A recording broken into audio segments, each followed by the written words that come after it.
Hey, how's it going everybody, and welcome back to another Fallout 4 Mods Weekly. This week we have a handful of mods, some of which were not reviewed on the channel, so this will be a first look at some of those. First of which is the Type 25 Plasma Weaponry mod. Now this is a mod that adds 3 weapons from the Halo series into Fallout 4. This mod was more of a proof of concept it seems than anything, as there are not custom animations nor leveled-less integration.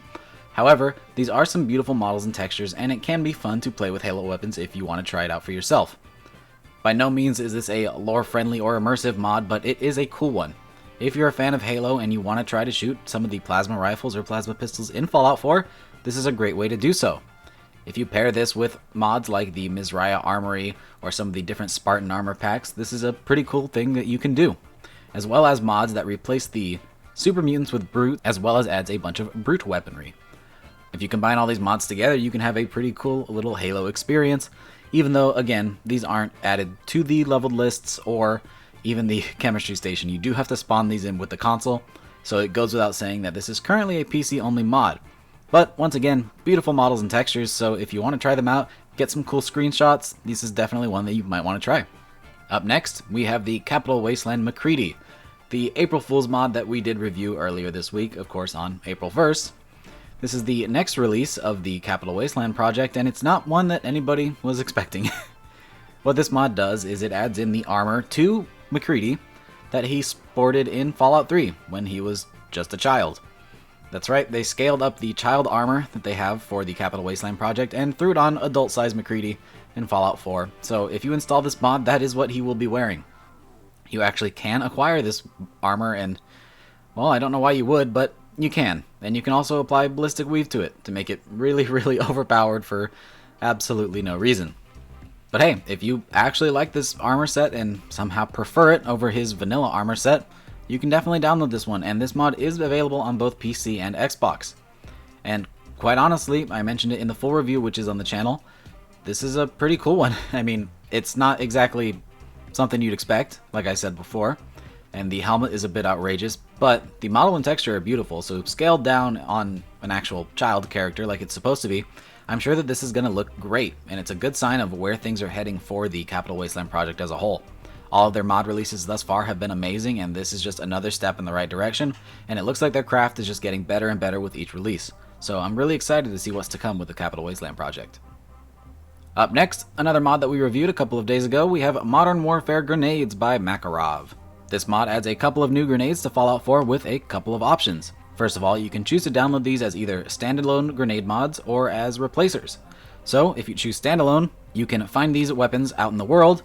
The frag grenade functions just like any frag grenade would in Fallout 4, and the Semtex functions like a Semtex does in Call of Duty. It sticks to walls, enemies, and explodes a few seconds later. Both of these weapons have the exact same damage, so there isn't too much difference there, but again, the Semtex does stick to things, which is pretty cool. If you were to choose the replacer option, it will actually replace the Fallout 4 vanilla model for frag grenade with this new one from the Call of Duty version. They are great looking models and textures, and honestly, if you were to choose this as a replacer, it would be a nice way to change up some things in your game. Even little things like this, it's always nice to get something fresh and something different, especially after you've played Fallout 4 for so many hours on end. Things can get a little bit repetitive. So this is a nice little change of pace and focusing on something that not many people have focused on before. So it's a pretty cool little retexture or standalone weapon mod if you want to try it out. Again, linked in the description along with all of the other mods on this list. So next up we have Anom's Sanctuary Hills Overhaul by AnomNom. This is a mod that attempts to completely overhaul the way that we know Sanctuary as a whole. And there's many mods that attempt to do this, but this one does it in a way that I haven't quite seen before, in a way that I really appreciate. So let's start with a walkthrough. So, as you can see, this is a much different entrance to Sanctuary. And there's many mods that have tried to do this before, like I said, but most of the time it's an attempt to make Sanctuary completely cleaned up and modern, but this doesn't do that. It just changes Sanctuary. Everything is still run down and destroyed, but it's just different, and it adds actually some completely new sections. So, as you can see, all of the houses now are the townhouses that are usually spread around Fallout 4, instead of the traditional Sanctuary houses. And they actually have proper driveways and entrances, and it just changes everything, like I said. And if you're a bigger fan of these style of homes, as opposed to the Sanctuary style homes, this could be a really cool one. You could even scrap these and use things like the Snappy Build Kit to make your own houses in place of these ones. So, yeah, that's what this does. Here is the workshop house that is normally here. Still has the garage and still has the workshops, but different. Taking a look at the inside, these have full interiors, and you could totally make this into a new bustling city. And here, where it would normally be a dead end and a cul-de-sac, there is now a road that continues and loops back around to the front entrance, which is a pretty cool touch. There's also an area where the road actually heads down and kind of fades into nothingness. Not really sure where that was supposed to have gone, but it is still pretty cool. That's probably where you would put the wall to your settlement, or maybe even a back exit. And then as we loop around, there's not a whole lot on this side, but it is ample space for you to build in for sure, and definitely something new to try out.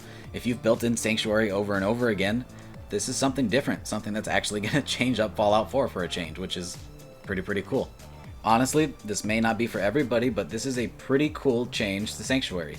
If you're sick and tired of those old houses, this is something new, and definitely a welcome change. I've never seen anything quite like this done to Sanctuary, and it looks like something practically built in a settlement, but with still some dilapidated homes. I really appreciate the attempt to stay lore friendly with the houses being partially destroyed, because the ultra clean and nice looking sanctuaries are just a bit stale and unrealistic. This is actually a pretty lore friendly and immersive change, so this is definitely a welcome one and a pretty cool mod indeed.